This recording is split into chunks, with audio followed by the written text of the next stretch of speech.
anywhere. It has a dry, rocky, rugged terrain that everybody assumes is teeming with a variety of poisonous insects and reptiles, and, well, I mean, it kind of is, but still, there's more to it than just that. Oh, and don't forget Lake Hillier, that strange lake that is mysteriously naturally pink for some strange reason that baffles scientists. Now, if there's one thing that really... Wait, what? A pink lake? Nah, Australia is not a real place, bro. A goddamn pink lake. What? Australia, Australia. Seriously... 3, 2, 1.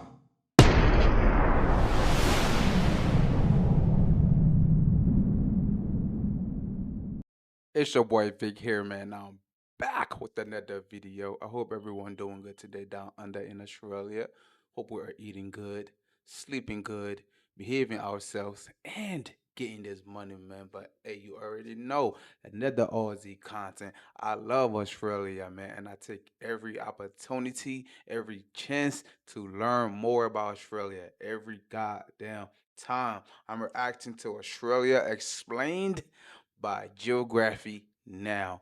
I don't want to waste no time talking. I'm gonna get right into this video. But first thing first, man, show a brother some love. Like the video, subscribe to the channel, help grow the channel, man. Come on, help a brother out. God damn, man, we are almost at 10K subs, man. Keep liking the video, keep subscribing to the channel, keep sharing. Yeah, man, I don't want to waste no time talking. Let's go, baby. Let's go. All right, everybody, let's just all get it off of our chests. Koalas and kangaroos, boomerangs, didgeridoos, Sydney, Melbourne, Uluru, crocodiles, cockadoos, everything that will kill you, shrimp on Barbies, that's not true, that Vegemite stuff that tastes like poo, coral reefs and platypuses. That Vegemite stuff that tastes like poo. I mean, hey, it's true, man. It does taste like poo, bro. It tastes bad, bro. I mean, real bad. Kill you, shrimp on Barbies, that's not true, that Vegemite stuff that tastes like poo, coral reefs and platypuses, platypi. What's the plural of platypus? All right, now let's actually learn about the freaking country. It's time to learn geography. Now! Hey everybody, I'm your host Paul Barbato. Today's gonna be Australia. You know the drill. Let's dissect the flag. The Australian Hold on. flag. I'm from here. I'm from that country, Liberia in West Africa. You already know. Let's go. The Australian flag has a blue field with a Union Jack on the upper hoist corner to represent that it was a former colony and a current Commonwealth of the United Kingdom, with a large star under it representing the Commonwealth, and the 5 stars on the right, the Alpha, Beta, Gamma, Delta, Epsilon, Crucis, to the right representing the Southern Cross constellation. Alright, that was fun. Now let's discuss about the borders.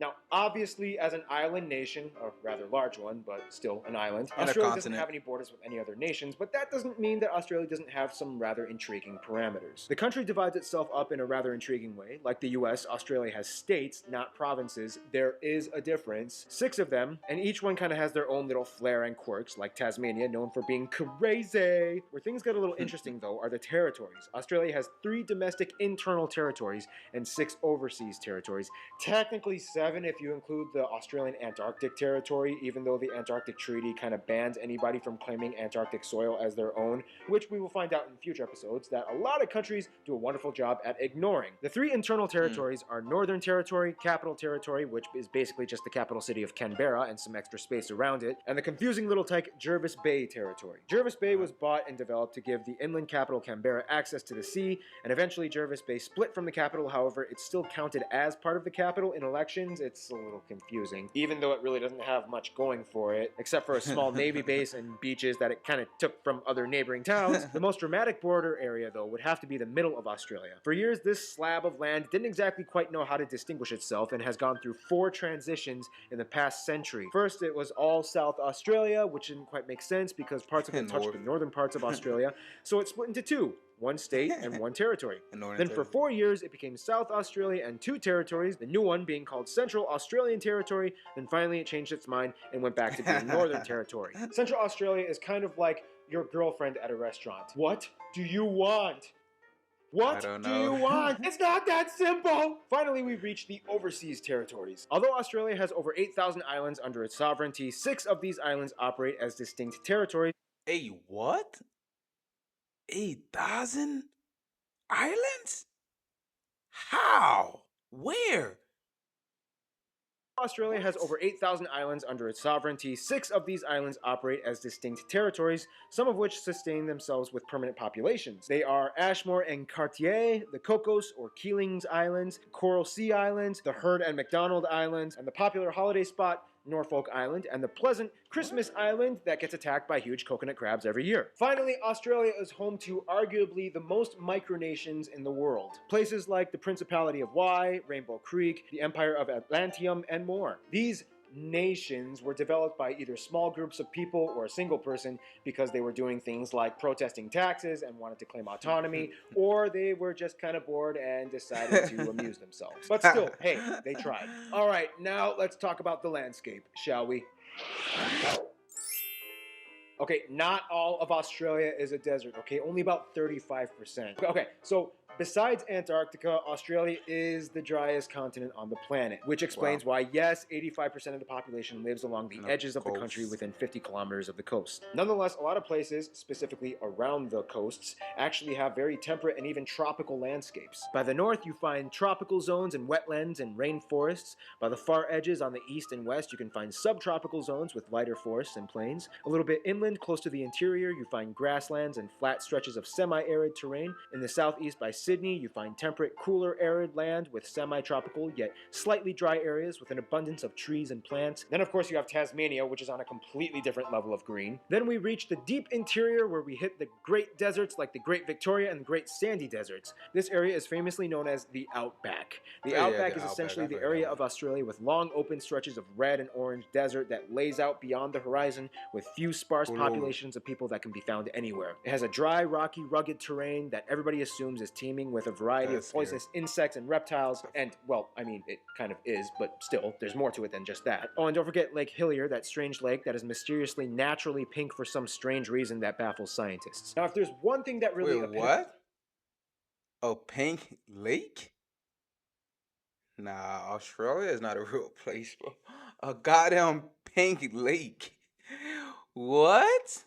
Australia. Mysteriously naturally pink for some strange reason that baffles scientists. Now, if there's one thing that really epitomizes Australia, it would have to be its world-renowned beaches and coasts. People flock from all over the world just to enjoy the beautiful, pristine atmosphere of a real, authentic Australian beach. Just remember to put on your sunscreen, though. Australians actually kind of have a joke where they can tell who the ignorant tourists are. It's usually the ones who think they'll be totally fine sitting out in the sun for more than 20 minutes. Skin cancer rates are actually exceptionally high in Australia, and the population has acknowledged the precautions that they need to take. Now, we all know that Australia is home to some of the most unique and curiously distinct animal species in the world not found anywhere else. However, Australia is also known as the home of many feral species. Australia has over 50 invasive species that were brought over to the land from areas mostly in Europe, and over the course of nearly 1.5 centuries have bred and spread like wildfire all over the country. Animals like the European rabbit, red fox, water buffaloes, goats, pigs, even camels, and worst of all, the famous cane toad. They've all gone wild and have cost the Australian government billions of dollars in environmental damages and maintenance. Yeah, I don't really know how to transition into the demographics from this part, so here's demographics.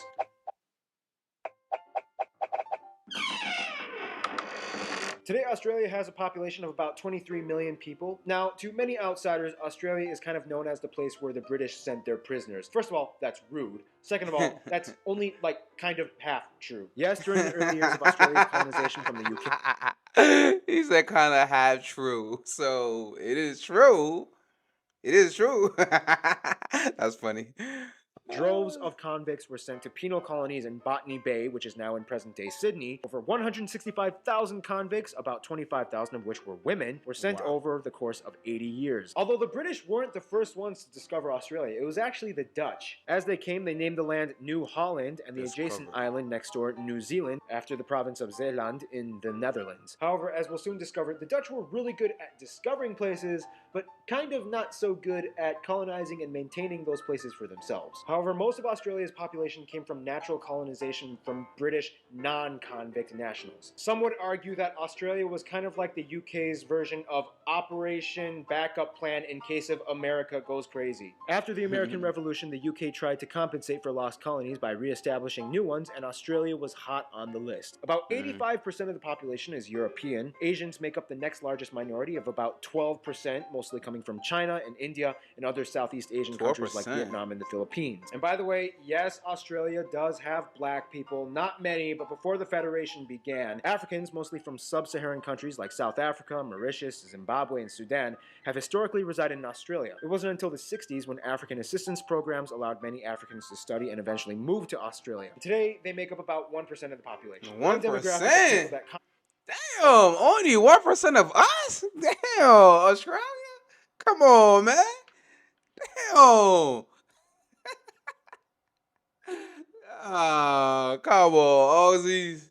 And eventually moved to Australia. Today, they make up about 1% of the population. One demographic of people that commonly gets overlooked, though, would have to be the native Australians, commonly known as the Aborigines, which make up about 3% of the population. Aborigines are a very unique and distinct people group that come from hundreds of different... Only?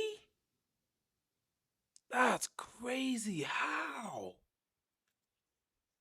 Bro, I really fucking thought it was more than that. I really thought it was more than that, bro. That's crazy, bro. Commonly gets overlooked, though, would have to be the native Australians, commonly known as the Aborigines, What? which make up about 3% of the population. 3%? Aborigines are a very unique and distinct people group that come from hundreds of different tribes, each with their own language and dialect, spread throughout the north, south, and central regions. Today, Aboriginal rights are a huge hot-button topic in Australian legislation, and about 22% of the land of Northern Australia is Aboriginal-owned. In 2013, Aboriginal groups actually banded together and decided to kind of make their own little state, called the Murruwarri Republic, independent from Australia. The Australian government, though, doesn't really recognize this claim and just kind of brushes it off with a meh, as long as you don't cause a civil war attitude. Well, as you can see, a lot of people have come to live in Australia, but now let's see how Australia interacts with the rest of the world.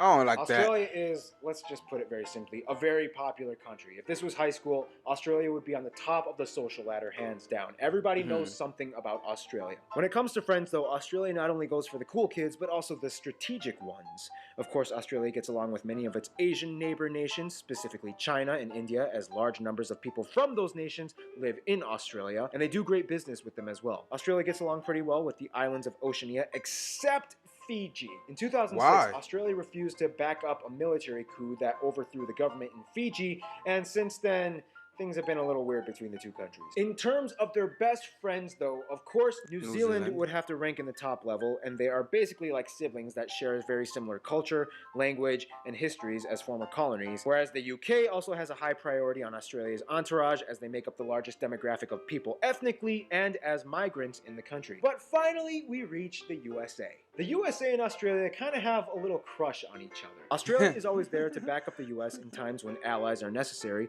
and the US, well, I mean, we Americans, we just love Australians. We love their accents, True. we love their culture, we love their accents, we love their spunky Australian attitude, and we love their sexy, sexy accents. Almost any Australian that comes to the US is immediately loved and welcome, even if True. they are slightly sociopathic. One sentence with that accent and we are smitten. We love you, Australia. In conclusion, Australia is just, everybody loves Australia.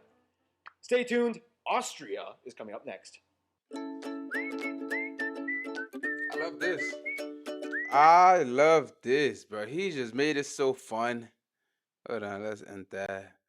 It was so fun, educational, I'm gonna say. But yeah, man, only 3% of Aboriginals in Australia? I didn't know that, bro. And only 1% of us out there too, man. 1% black people. Man, I thought it was more than that too. That's crazy, bro. And 85% whites, and then 12% Asians. That's crazy, bro. Aboriginals though, bro. Like I was shocked. I was like, wait, what? Only 3% of them left in their own land. I mean, like on their own land, bro. And 12% Asians.